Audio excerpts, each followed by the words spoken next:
Welcome you all. Students, today we are going to learn about Pigeon and Creole, or we could say Pigeon versus Creole, because we are going to make differences between these two terms. Varda is a linguist who has made distinctions in 2006.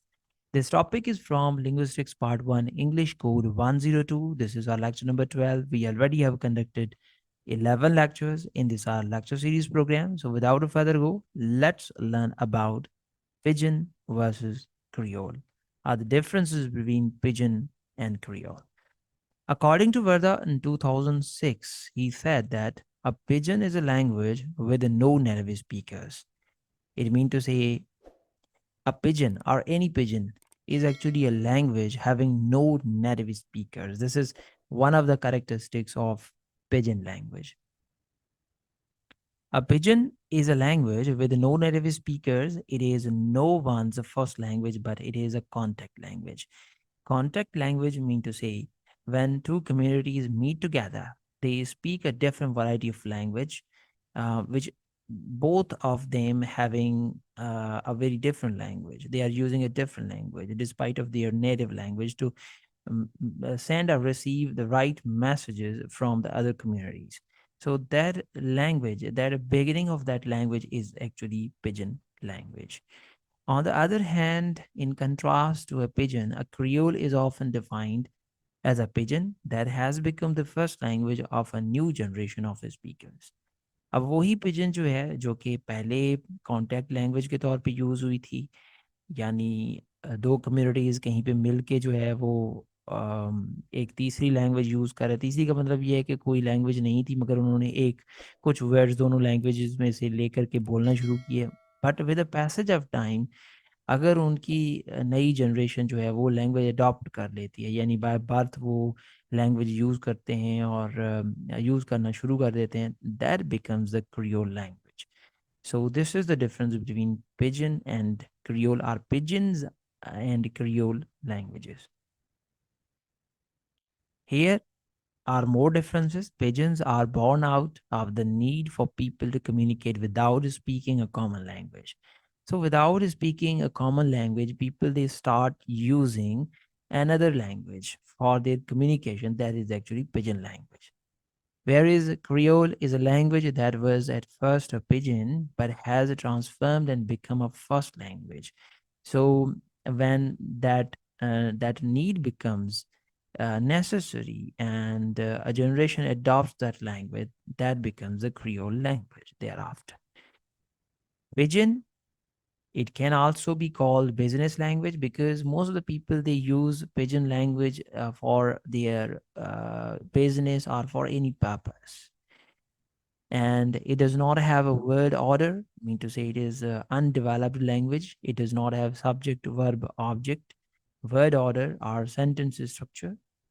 On the other hand, when we say Creole languages have the subject verb order um, in itself. It has a structure. It has that subject verb object or word order in the sentence, mean to say it is actually a developed language. Pigeons have a very basic grammar and vocabulary.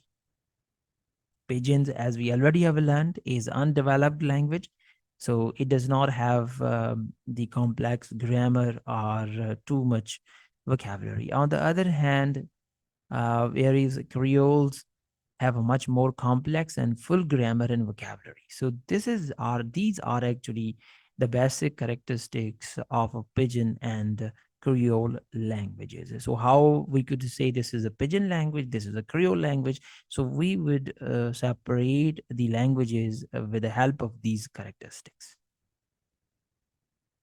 Here, these are actually notes for the students who have been learning a linguistic subject. So pidgin is defined as a type of a spoken communication where the two or more languages. It has fundamental grammar and vocabulary. So this is the repetition we already have learned about that pidgin is actually spoken for the sake of communication, and it is undeveloped language. It does not have fundamental grammar and vocabulary in it.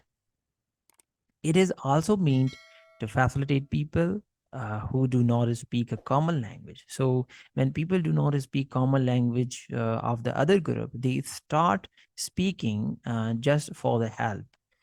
They started speaking another language. An example is the lingua franca, which was first created among traders.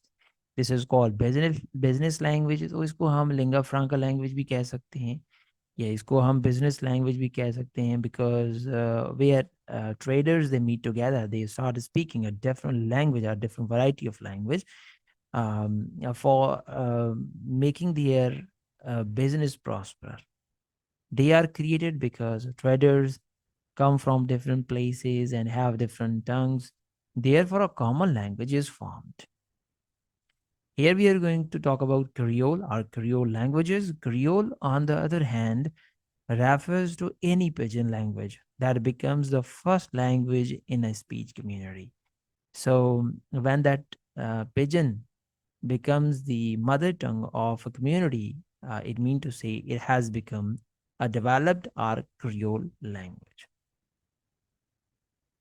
A Creole is created when the utterer of a pidgin language gains a strong hold over utterers of another. This can be in the form of a social or political holdover. अब हम इसको इस तरह से कह सकते हैं, जैसे उर्दू जो है वो पाकिस्तान में पहले जो है, अगर हम देखें 4 प्रोविंसेस को, तो एज सच डिफरेंट लैंग्वेजेस बोली जाती हैं, मगर वहाँ पे अब जो है वो आहिस्ता आहिस्ता अपनी मदर टंग को छोड़ते हुए बहुत सारे लोग उर्दू का यूज़ कर रहे हैं, और उर्दू अब जो है वो एक मदर टंग बन चुकी है न्यू जनरेशन की। तो पहले ये एज सच इतनी डेवलप्ड लैंग्वेज नहीं थी उर्दू, बहुत सारी लैंग्वेजेस का मिक्सचर थी। मगर जो है वो अब अगर हम उर्दू लैंग्वेज को देखें तो वो एक क्रियोल लैंग्वेज है। But when it was started, definitely it was actually a pidgin language. Therefore, the pidgin language used in speech between these two groups may become the first language of the minority community. So, this is actually the pidgin language.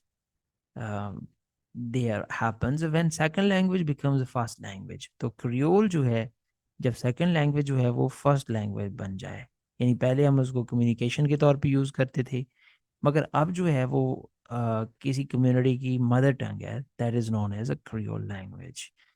Thanks for attention. Thank you very much. Hopefully this would have been very helping for all of you. Assalamu alaikum.